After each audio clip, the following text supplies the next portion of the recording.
Welcome back guys, selamat datang kembali di channel Slam Invest, channel yang membahas tentang investasi saham. Mari berinvestasi karena investasi itu penting bagi kita semua. Kali ini kita akan membahas tentang saham PayPal ya. Siapa sih yang tidak kenal dengan PayPal di zaman sekarang ini? Apalagi kaum milenial pasti sudah sangat akrab dengan yang namanya PayPal. Tapi kalaupun kita akrab dengan perusahaannya, apakah kita akrab dengan sahamnya? Apakah sahamnya bagus? Apakah sahamnya layak untuk investasi? Mari kita bedah bersama-sama.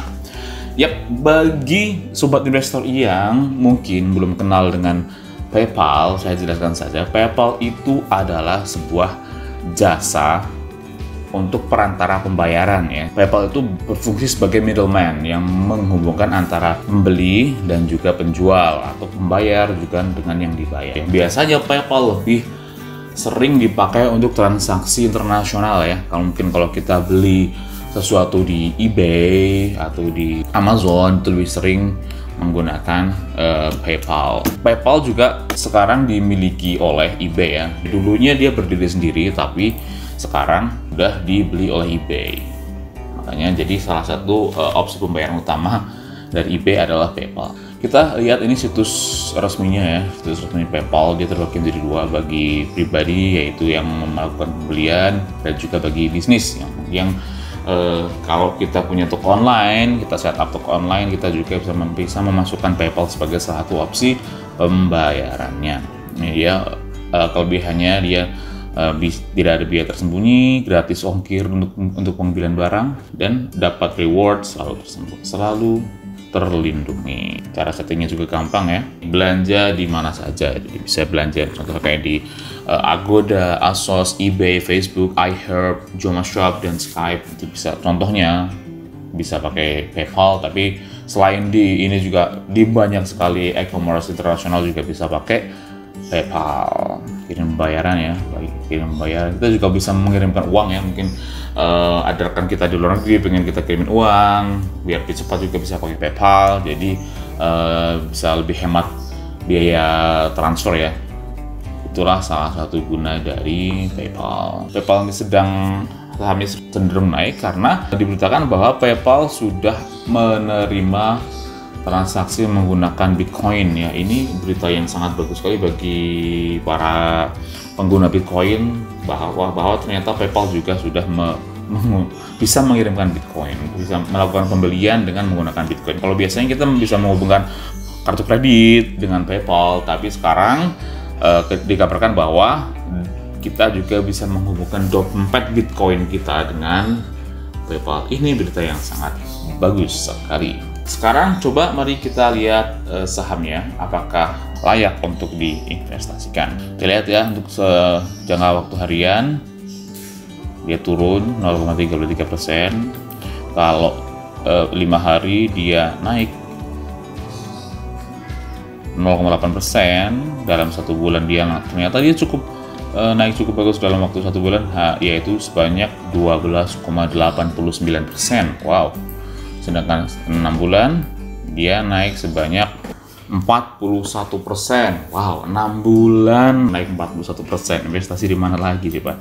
Kalau 1 tahun PayPal sudah mengalami kenaikan sebanyak 118%. 5 tahun kenaikannya sudah sebanyak 630% dalam jangka waktu 5 tahun. Wow, ini prospek sekali. Seolah-olah kalau kita investasi di PayPal dalam 5 tahun terakhir, duit kita udah bertambah 5 kali lipat, artinya tiap tahun bertambah 2 kali lipat. Wow, hebat. Tapi apakah dengan kenaikan yang sudah tinggi seperti ini, apakah PayPal masih layak untuk kita investasikan atau sudah overvalued? Coba kita lihat. Kita buka situs Yahoo Finance ya, Yahoo Finance, kita lihat. Nih, PayPal sekarang diperdagangkan di harga $238,64. Market kapitalnya di angka 279,61 miliar dolar, yang artinya PayPal ini perusahaan yang sangat besar valuasinya, 279 ya. Sebagai pertimbangan kayak perusahaan Toyota juga mungkin setelah itu Toyota. Lihat. Nih, Toyota saja market kapitalnya di 209 miliar dolar ya. Jadi secara valuasi PayPal ini lebih besar daripada Toyota. PER-nya dia 90. Kalau dilihat secara fundamental agak mahal ya. Tapi kalau kita lihat secara growth investor apakah mahal, kita lihat ya. Nih kalau dinilai dari fundamental dia overvalued ya, mahal. Tapi perhatikan, saham yang overvalued bukan berarti tidak layak untuk dibeli ya. Bahkan di situs yang sama di Yahoo Finance sendiri, dia secara value-nya dia dinilai sebagai overvalued. Tapi kalau kita lihat ke bawah, di rekomendasinya dia tetap direkomendasikan untuk strong buy. Bahkan nih dari bulan September, Oktober, November, dan Desember dia selalu rekomendasinya strong buy di angka 1,9, yaitu sangat-sangat layak untuk beli. Jadi meskipun dinilai secara fundamental dia overvalued, tapi rekomendasinya tetap strong buy. Kenapa? Karena dinilai bahwa PayPal ini perusahaan yang sedang bertumbuh dengan sangat pesat. Diprediksi ke depannya dia akan semakin besar valuasinya, market capitalnya, sehingga para analis tetap merekomendasikan untuk strong buy. Kita lihat lagi, nih ya, prediksi konsensusnya dia hampir selalu bisa mengalahkan prediksi konsensus ya. Nih di kuartal keempat ya, di kuartal keempat 2019 dia mengalahkan prediksi konsensus. Nih kuartal pertama itu wajar ya, karena ini pada saat pertama kali pandemi corona merebak di dunia. Di kuartal kedua 2020 dia kembali mengalahkan prediksi konsensus dengan jarak yang cukup lebar ya. Di kuartal ketiga juga tetap bisa mengalahkan prediksi konsensus. Di kuartal keempat kita masih menunggu laporan keuangannya. Kita lihat ke finansialnya secara annual dia sangat bagus sekali. Tiap tahun dia membukukan pendapatan yang semakin meningkat. Revenue-nya di 10 miliar dolar di tahun 2016, 13 miliar dolar di 2017, 15 miliar dolar di 2018, dan 17 miliar dolar di 2019 ya. Sedangkan labanya dia juga terus meningkat ya. Labanya dia membukukan 1,6 miliar dolar di 2018, 1,79 miliar di 2017, 2,06 miliar di 2018, dan 2,4 miliar di 2019. Ini bagus sekali ya, baik pendapatan maupun laba. PayPal ini selalu konsisten meningkat.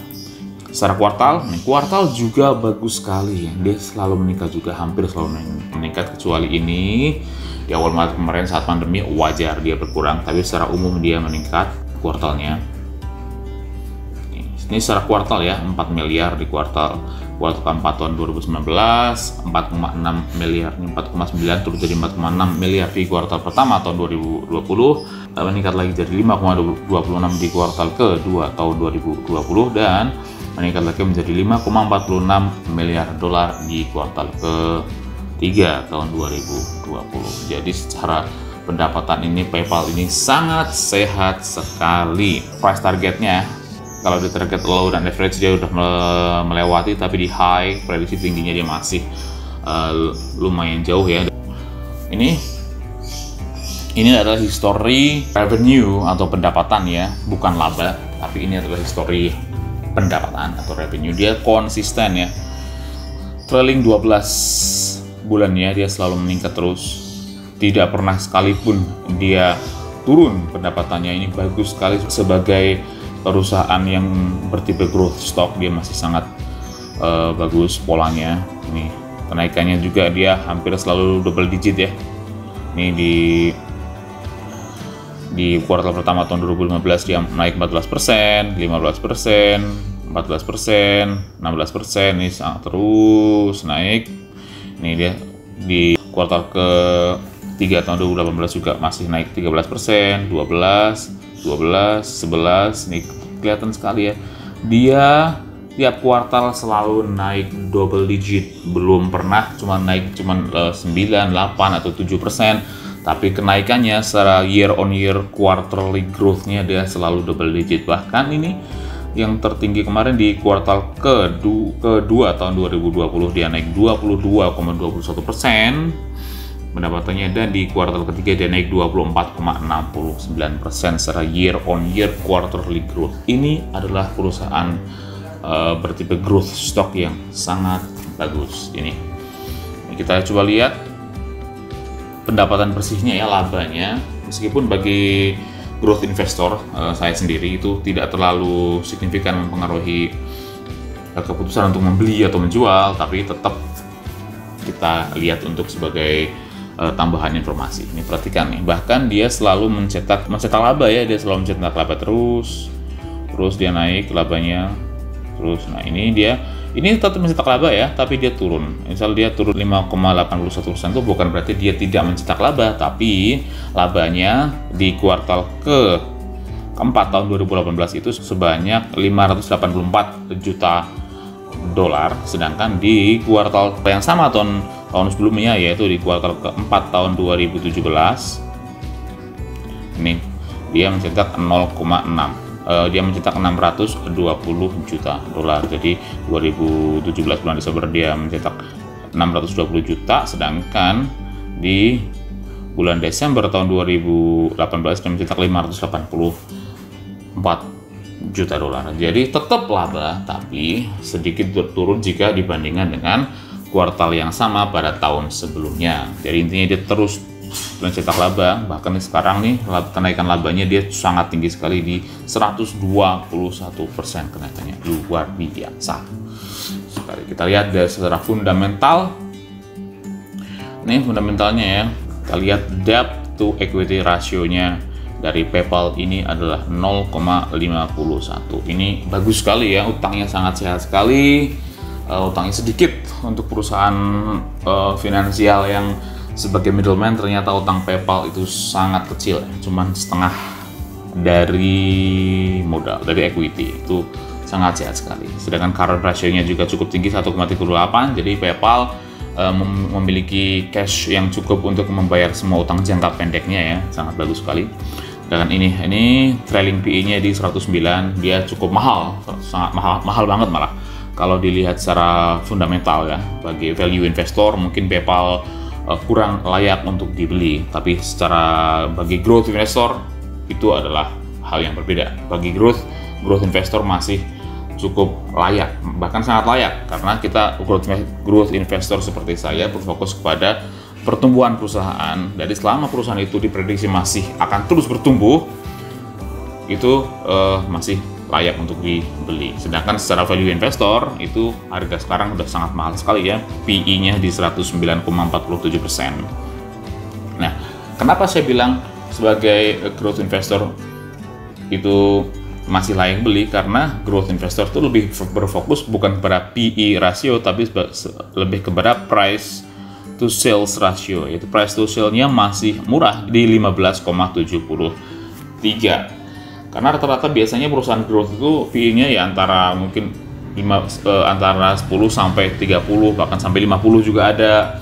Tapi PE-nya PayPal surprisingly cukup murah, cuma 15,73 ya.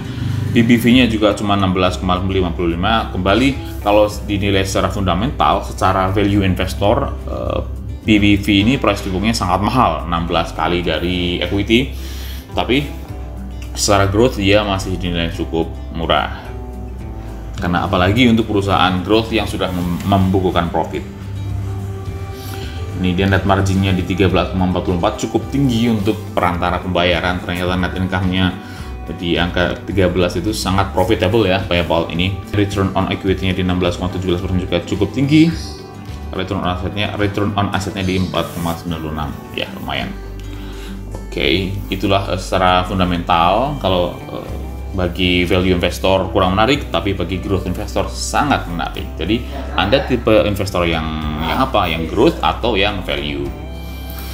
Kita lihat lagi di situs eToro ya. Di situs eToro juga senada dengan di Yahoo Finance yang merekomendasikan untuk strong buy di angka 1,9, sedangkan di eToro dia tetap membutuhkan strong buy. Nih, 84 analis di eToro merekomendasikan buy dan 16% merekomendasikan hold, dan tidak ada satupun analis di eToro yang merekomendasikan untuk sell. Jadi secara konsensus posisinya masih strong buy. Price targetnya kalau sekarang posisinya di 238, kalau di low dia prediksi turun 200 menjadi 200, sedangkan di middle di 230, 11-12 masih dengan posisi sekarang yang cuma 238, sedangkan di prediksi high-nya, di prediksi harga tertingginya dia di 290 untuk 12 bulan ke depan ya. Jadi prediksi 12 bulan ke depan itu antara 200, 230 atau 290 menurut prediksi konsensus.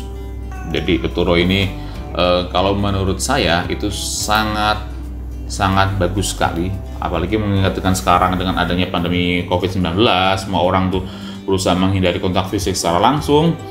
Maka eToro juga bisa menjadi alternatif ya, dia juga ikut mendapatkan profit karena kondisi sekarang. Jadi intinya rekomendasi dari saham PayPal ini adalah strong buy menurut analis, dan saya setuju sekali. Bagaimana menurut rekan investor semua? Tuliskan pendapat kalian di kolom komentar, klik like dan share video ini jika bermanfaat, dislike saja jika menurut kalian tidak bermanfaat. Dan jangan lupa untuk subscribe bagi yang belum subscribe. Oke, sampai jumpa di video selanjutnya. Salam investasi.